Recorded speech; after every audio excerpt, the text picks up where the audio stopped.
Vous êtes encore en compagnie du service français de Radio Taïwan International. Soyez les bienvenus si vous nous rejoignez. Nous vous invitons à suivre tout de suite le décryptage de la rédaction avec le troisième et dernier volet du reportage proposé par notre stagiaire Eva au cœur de la jeunesse taïwanaise sur un éventail diversifié d'opinions et de partages, avec aujourd'hui un focus sur comment ils se définissent eux-mêmes.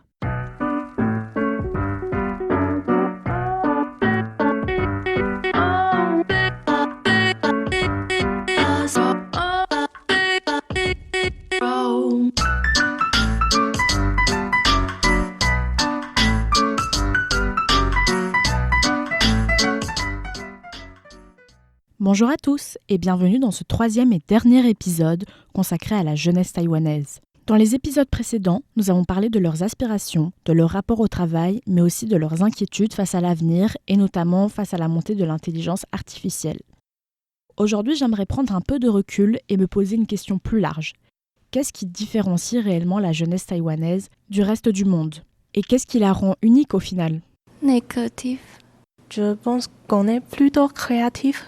À cause de l'environnement politique et économique, on est très doué pour présenter et suivre. Courageux et paresseux.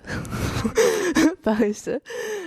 Passionné, oui. Je pense qu'on est plus passionné que les autres.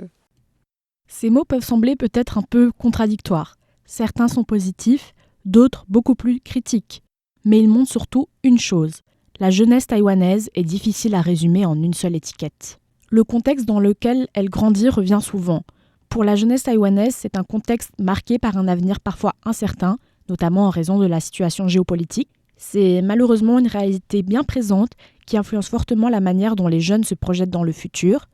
Mais c'est aussi une jeunesse qui a grandi dans un environnement très ouvert sur le monde.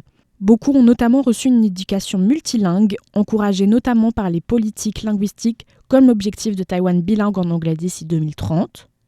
Et tous ces éléments contribuent à façonner une génération dont les attentes, les priorités et la manière d'envisager l'avenir diffèrent de celles des générations précédentes. Des évolutions qui peuvent parfois être mal interprétées et qui alimentent une question récurrente dans le débat public, notamment en Europe, qui est « Est-ce que les jeunes ne veulent plus travailler ?»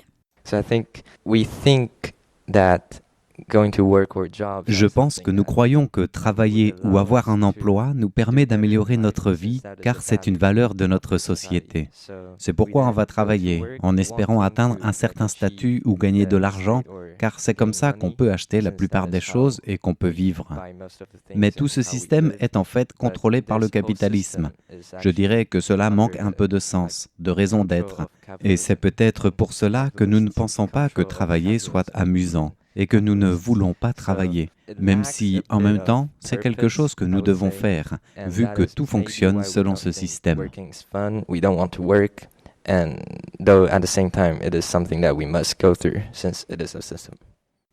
Je trouve que ce qui est exprimé ici est très intéressant, car ce n'est pas un refus du travail en soi, mais plutôt une remise en question du système dans lequel il s'inscrit.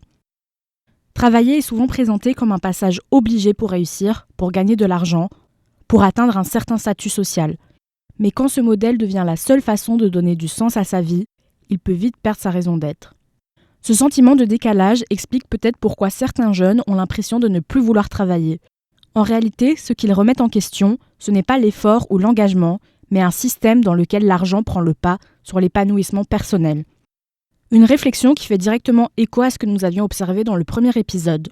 Pour beaucoup, aujourd'hui, réussir sa vie ne se résume plus à un boulot avec un salaire élevé.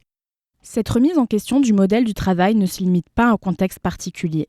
Dans plusieurs sociétés, elle a donné naissance à des termes et des représentations qui tentent de qualifier, parfois de manière réductrice, le rapport des jeunes à l'effort et à la réussite. Et à Taïwan, une expression revient souvent quand on aborde ce sujet. Le terme de Strawberry Generation, ou Tao Mei Zhu, traduit en français par génération des fraises. Cette expression est apparue pour désigner les jeunes Taïwanais nés dans les années 1980 et au début des années 90. L'idée derrière ce terme est que cette génération serait fragile comme une fraise. Elle s'abîmerait facilement, supporterait mal la pression sociale et travaillerait moins dur que la génération de ses parents. Mais cette étiquette mérite d'être nuancée. D'abord parce qu'elle ne visait pas la génération Z actuelle, Et ensuite parce que les jeunes Taïwanais d'aujourd'hui ont grandi dans un contexte très différent.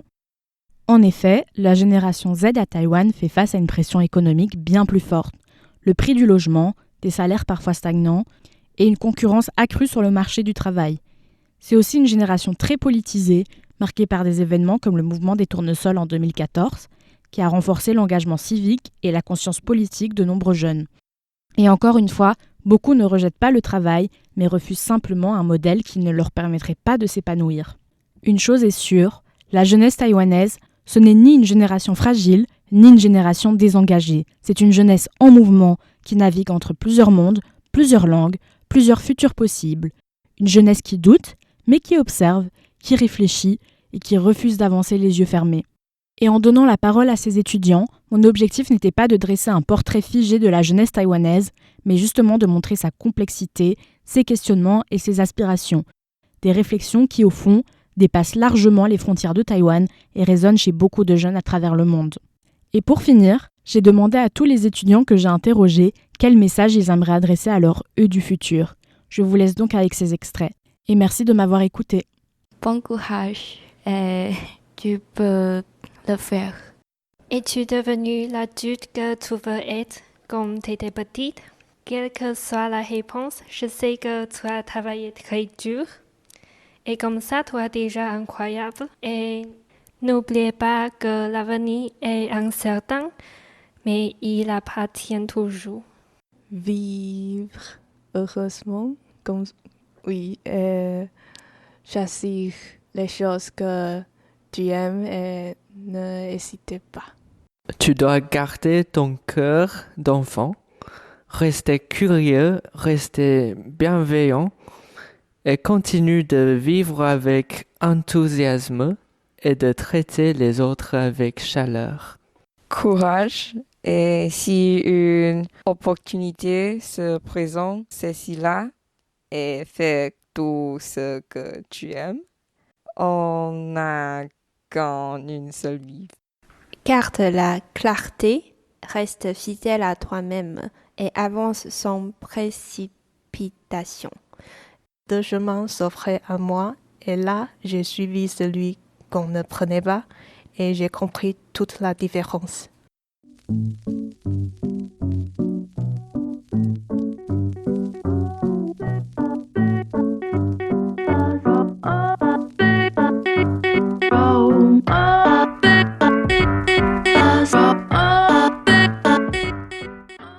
Ainsi s'achève le décryptage de la rédaction et le partage de notre stagiaire Eva. Merci de l'avoir suivi. Excellente suite de programmes à toutes et à tous. Et bien sûr, toute l'équipe de rédaction du service français se joint à moi pour vous adresser nos meilleurs vœux de santé, de paix, de bonheur, de douceur et de tout ce que vous souhaitez que 2026 qui débute vous accompagne tout au long de ces 365 jours. Bonne année!